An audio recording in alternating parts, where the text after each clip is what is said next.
Hello and welcome. So,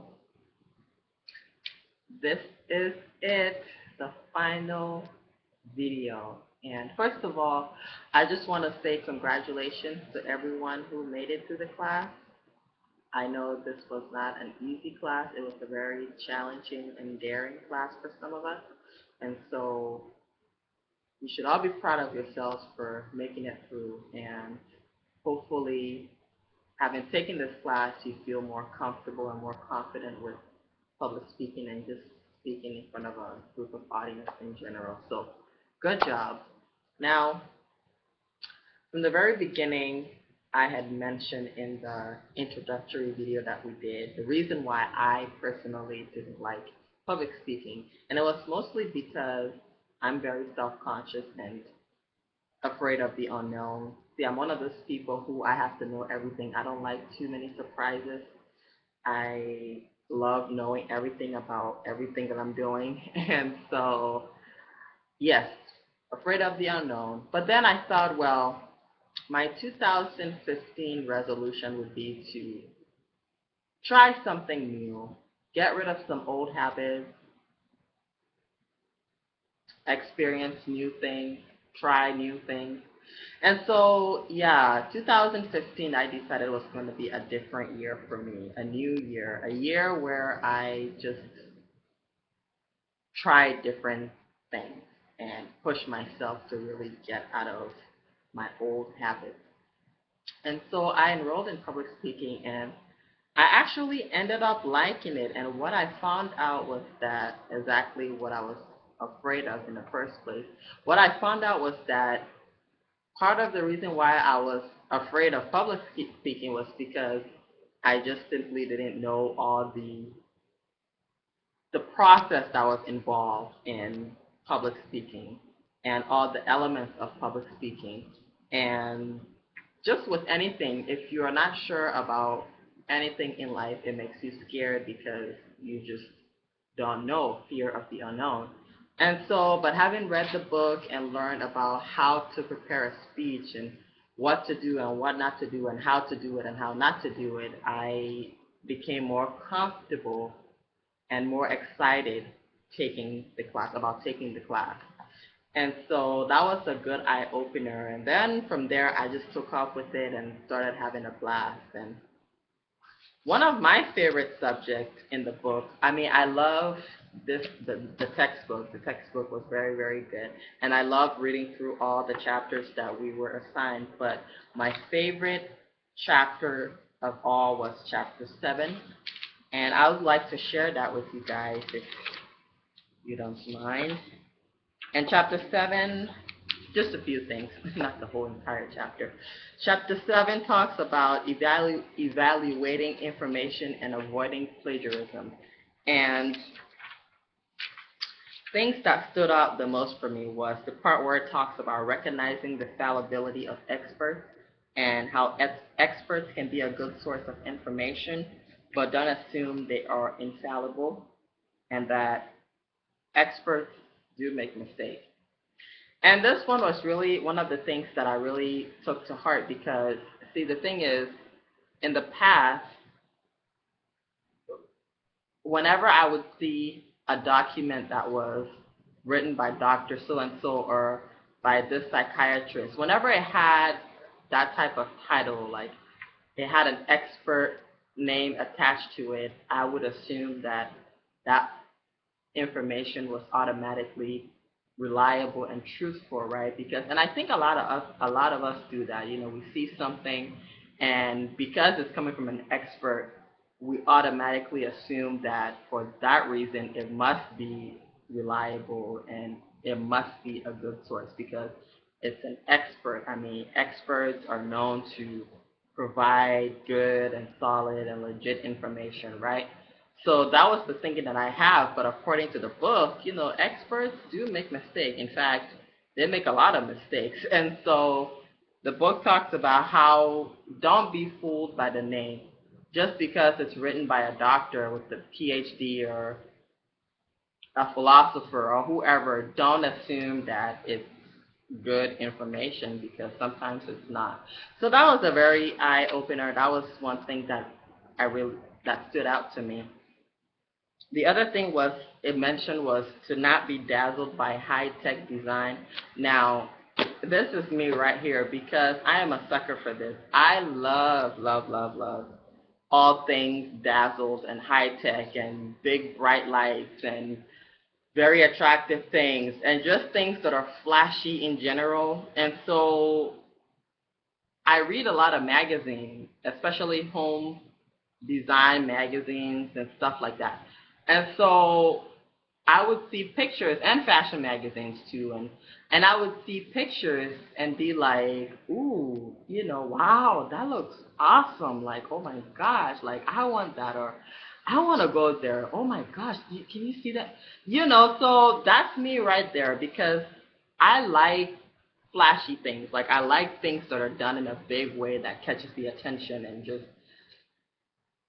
amazes you. So I'm a sucker for this because I've been fooled, not too many times, thankfully, but on occasion, like I've had my moments where I've been tricked into thinking that something was as great as it was advertised online or on TV, and it ended up not being like that. So it was really kind of like cool to read this passage where it talks about how anyone can get on their computer and make an advertisement, and it could be false, it could be real, you never know. And it teaches you that it said that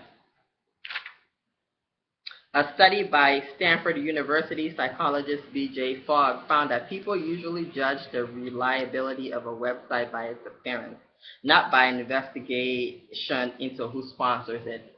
So that's another thing, is that the book advises you to really investigate when you see flashy things like that or high-tech designs like that, wherever, that you should make sure that you investigate and check to see who's sponsoring those things so that you don't get tricked into thinking that they are what they aren't. And so that was a really good one. And the book really emphasized on how important it is to really investigate your information and make sure that you're getting it from reliable sources.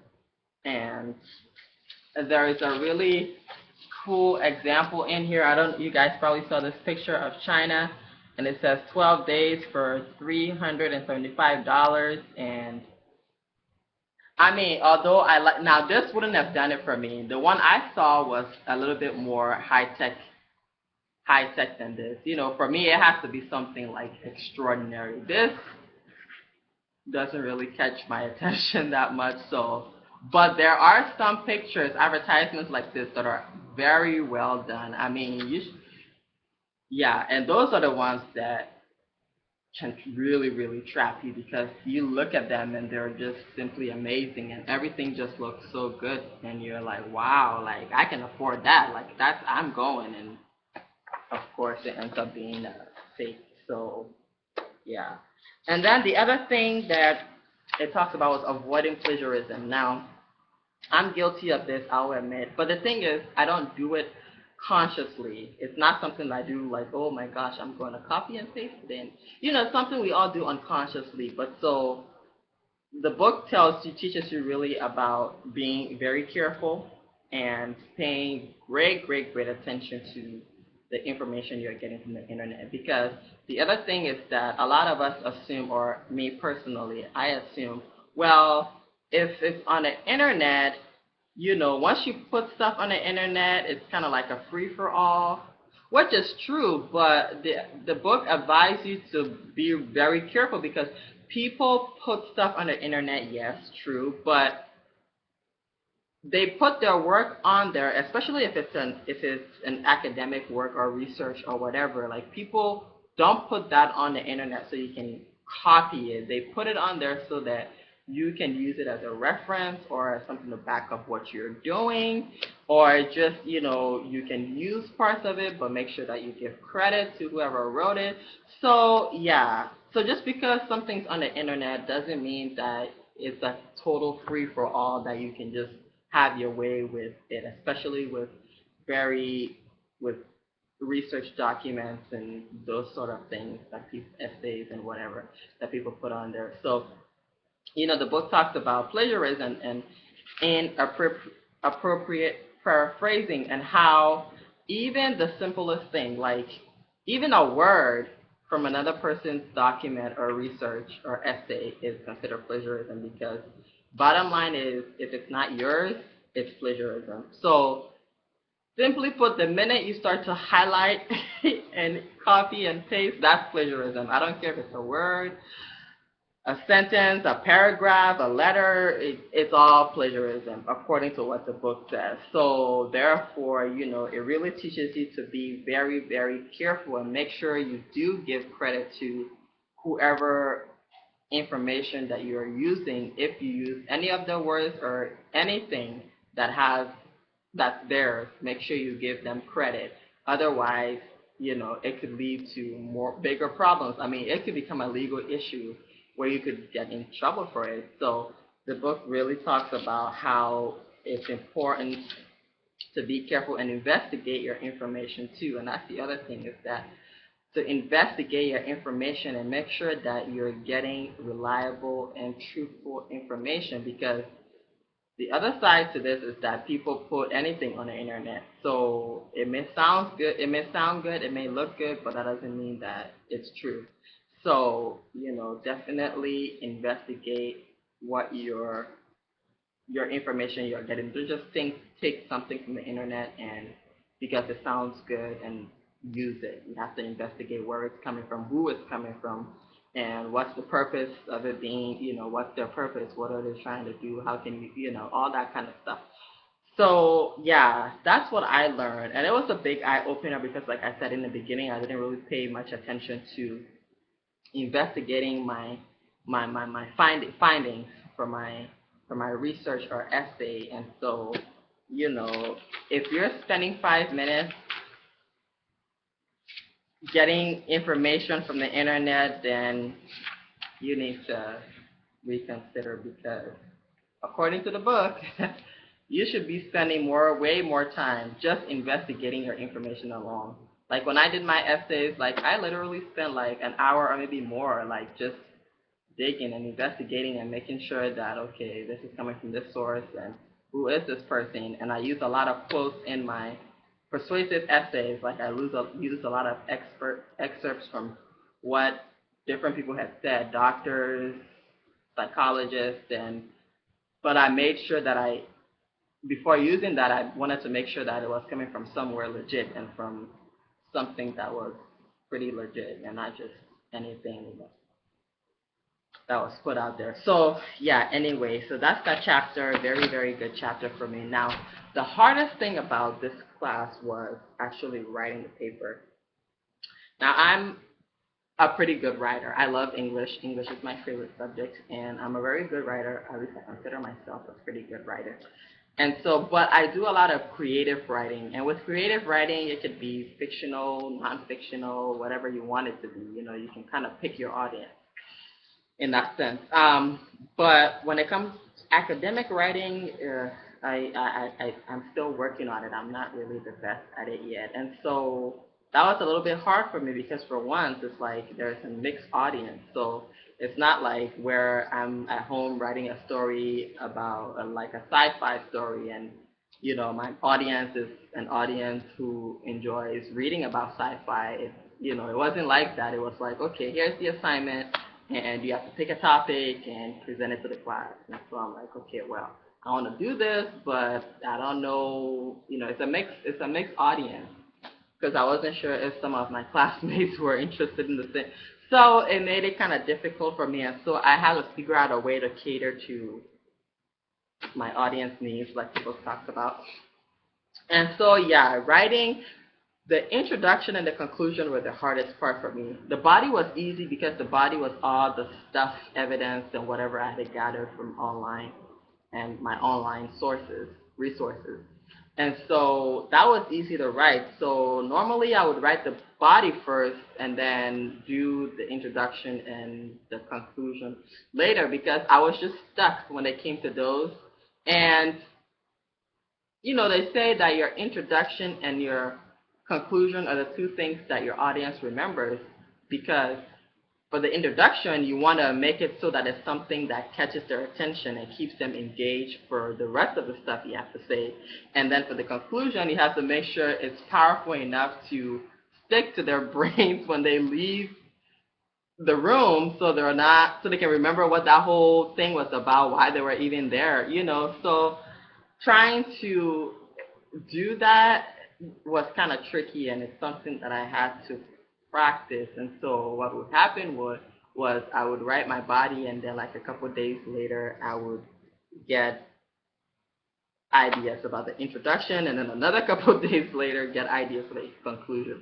And so that's kind of how I had to write it for a while, just because I was stuck and didn't really know how to write an appealing introduction or an appealing conclusion. And so it took me a while to practice, but then as the quarter went by, I got better at it to where by the end of the quarter, I didn't have to do that anymore. I could actually write my introduction, body, and conclusion all in one day, and get it over with. So that was pretty cool. But yeah, another thing that I wanted to say is that, it's time to do the whole book buyback thing, and I don't know, this book is a pretty good book. And I got mine for 20 bucks used at the bookstore, and it was in very good condition. It's not so much now because I've used and abused it, but it's just a cover though. It's still in pretty good condition. And yeah, it's time to do the books buyback. But I thought, this is one of those books that you keep around. It's a really good book. It's dense, but it's very informative. It's a good resource, reference book, and you can refer to it anytime and use it for future speeches, and because it has a lot of tips and stuff that you could use for the future if you were to do more presentations, which I will be doing. And just not even just presentation, like just for public speaking or whatever, like if you're doing anything involving entertainment, I mean, this can help you really know how to stand in front of an audience and present whatever material, whether you're doing comedy or whether you're acting or whether you're doing, giving a speech or just entertaining. I think this book is a very helpful tool for that. And so I decided for 20 bucks, I'm going to keep mine. Like, shoot, this is great book. Like, so I'm definitely going to keep mine. I'm not telling you guys that you have to keep your books. Obviously, if you buy yours for like more than 20 bucks, 100, then you can buy it back and get your money back. But for 20 bucks, I mean, that's a pretty sweet deal. So yeah, I'm definitely going to keep my book. Just like I said, very good book, very helpful book. It's helped me through this quarter. And easy read too. I mean, it's not complicated. It's very straightforward. So it's not like you have to sit there and think about what it is you're reading. Like, it's just pretty straightforward, and this is it, and this is what you do, and this is what it's about, and so on and so forth. So I like it. Well, with that being said, that is all that I have for today. And overall, I really, really enjoyed this class, although it was challenging for me and I was a bit nervous, but it was good. I'm really glad I did it. I feel really good of myself. I felt like I pushed myself and I was determined, and I actually achieved a goal that I had been wanting to achieve for this particular year. And so I feel very proud of myself, and I had a lot of fun just being creative and presenting in front of you guys and just having fun with it. I enjoyed doing all the speeches, all the readings were very entertaining, and I have a strong urge to want to take this class again, but live. I know it sounds crazy, but I'm done with a lot of my hard classes, and I have room to take more classes if I wanted to. So I thought it would be kind of cool to take this class over again, but take it live, like with an actual live audience, like a face-to-face class. And so having taken it online, I want to test myself to see if I'm as bold and confident as I claim to be after taking it this time in this class. So just a thought. I mean, just a thought. So I think it will be cool, but we'll see. But yeah, so with that, I want to say good luck to everybody. Good luck with life. Many blessings. I hope you all achieve your goals and wish you well for the rest of the school year and academic year. And um, I hope to see some of you again. Maybe we'll see each other next quarter and have classes together. That will be fun. But if we don't, have a great, great, great summer. Stay safe, and we'll see you. Have a good rest of the year. Bye.